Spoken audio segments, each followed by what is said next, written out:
Elif Shafak remet le quatrième manuscrit, The Last Taboo. Et en 2019, la romancière sud-coréenne Hong Kang remet le cinquième manuscrit, Dear Son, My Beloved. Et donc du coup, j'étais tombé sur cet article sur Le Monde au départ, parce que il y a une sixième auteur qui va donner son ouvrage au projet.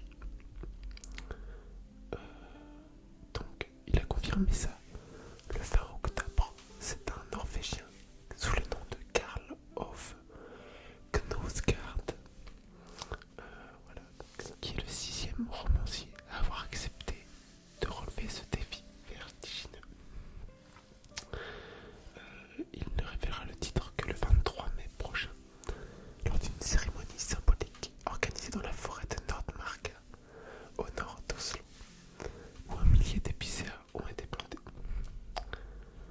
Voilà, alors je vais vous donner un peu plus de détails.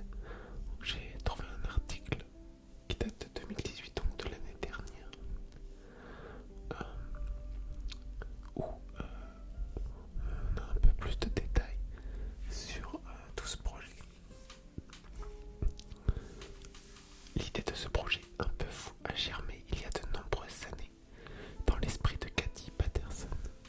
Je dessinais les cercles de croissance d'un arbre et cela m'a fait penser au chapitre d'un livre, se remémore l'artiste écossaise. J'ai fait le lien entre les feuilles des arbres et les feuilles des romans. Le concept prend vie en 2011. La Britannique est alors invitée en Norvège par la commission chargée du réaménagement de l'ancien quartier portuaire de Bjørvika, au bout du fjord d'Oslo. Le front de mer est en pleine métamorphose. Les chantiers navals et les autoroutes doivent laisser place à des musées, des appartements et des parcs. Nous avons proposé à plusieurs artistes de réfléchir à une œuvre d'art pour le quartier, raconte Anne Beth Owind, membre de la commission et présidente de la fondation Bibliothèque du Futur. Cathy Patterson la recontacte. Elle s'immerge une semaine dans les bois de Nordmarka, dans une cabane sans eau courante ni électricité, pour réfléchir à la meilleure façon de concrétiser ce lien entre mots et arbres.